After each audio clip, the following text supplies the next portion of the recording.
नमस्कार, मैं हूं आपके साथ पलक शर्मा। आइए नजर डालते हैं फटाफट खबरों की ओर। चुनाव आयोग और निष्पक्ष चुनाव संचालन पर कांग्रेस नेता अधीर रंजन चौधरी ने कहा कि चुनाव आयोग को निष्पक्ष होना चाहिए या किसी पार्टी का नहीं होना चाहिए।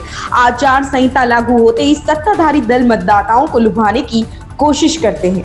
कश्मीरी अलगाववादी नेता यासीन मलिक के संगठन पर प्रतिबंध बढ़ा दिया गया है। नरेंद्र मोदी सरकार ने आज ऐलान किया कि जम्मू और कश्मीर लिबरेशन फ्रंट 5 साल की अवधि के लिए एक और गैर कानूनी संगठन होगा। केंद्रीय गृह मंत्री अमित शाह ने कहा कि प्रतिबंधित संगठन जम्मू कश्मीर में आतंक और अलगाववाद को बढ़ावा देने वाली गतिविधियों में शामिल है। दिग्गज कांग्रेस नेता नवजोत सिंह सिद्धू लोकसभा का चुनाव नहीं लड़ेंगे। चंडीगढ़ में राज्यपाल से मुलाकात के बाद उन्होंने मीडिया से बात में यह खुलासा किया। सिद्धू ने कहा कि टिकट की कोई बात नहीं, मुझे लोकसभा में जाना ही नहीं, अगर जाना होता तो आज मंत्री होता। उत्तराखंड पीसीएस मुख्य परीक्षा से पहली बार मैथ्स एप्टीट्यूड बाहर कर दिया गया। इससे आईआईटी व बीटेक बैकग्राउंड के छात्रों के चयन की परंपरा काफी हद तक खत्म हो जाएगी। उत्तराखंड पर आधारित 2 पेपर पैटर्न में शामिल करने से राज्य को पढ़ने समझने वाले युवाओं के लिए पीसीएस परीक्षा पास करने की यह राह आसान हो गई है।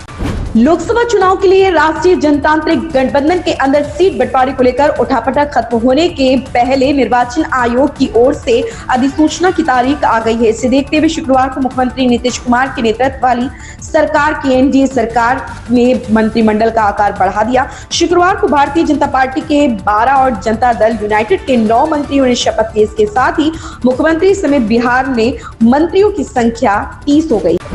भारत में लोकसभा चुनाव की तारीखों का शनिवार को ऐलान हो जाएगा, जिसके साथ ही देश में आदर्श आचार संहिता लागू हो जाएगी। ऐसे में दोनों देशों में मुक्त व्यापार समझौते पर 14 दौरे की वार्ता के बाद रुकने का फैसला किया गया और अब लोकसभा चुनाव के बाद ही इस दिशा में कोई फैसला हो सकेगा। प्रधानमंत्री नरेंद्र मोदी ने मेरा भारत मेरा परिवार कैंपेन की शुरुआत की। प्रधानमंत्री ने सोशल मीडिया पर एक वीडियो पोस्ट किया जिसमें कैंपेन का थीम गीत जारी किया गया। आज ही चुनाव आयोग लोकसभा चुनाव की तारीखों का ऐलान करने वाला है। शराब नीति घोटाले से जुड़े मनी लॉन्ड्रिंग मामले में मुख्यमंत्री अरविंद केजरीवाल आज दिल्ली की राउज एवेन्यू कोर्ट में पेश हुए।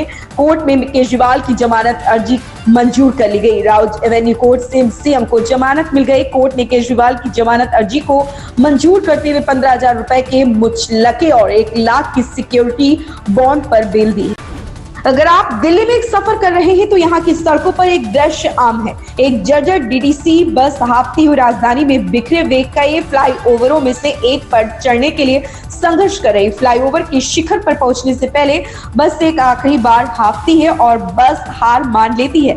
इसके बाद रुकी हुई बस के कारण होने वाला ट्रैफिक जाम, जो कभी कभी 1 लेन तो कभी कभी 1.5 लेन को जाम कर देता है, या यात्रियों के लिए लगभग हर दिन आने वाला एक आम बुरा सपना है। हर हफ्ते की हर इस हफ्ते भी सिनेमा घर में नई फिल्मों की गुलजार हुआ। एक ओर जहां पहले से ही कई फिल्मों का बॉक्स ऑफिस पर कायम था, तो वहीं दूसरी ओर दर्शकों को थिएटर में 2 और नई फिल्मों का जलवा दिखा। इस शुक्रवार को सिद्धार्थ मल्होत्रा की योद्धा और आदर्श शर्मा की बस्तर द नक्सल स्टोरी 2 फिल्में सिनेमा घरों में रिलीज हुई, जिसे दर्शकों की अच्छी प्रतिक्रिया भी मिली। वहीं बीते हफ्ते रिलीज हुई अजय देवगन की शैतान का जलवा बॉक्स ऑफिस पर अब भी बरकरार है। इन खबरों में बस इतना ही। बने रहें हमारे साथ।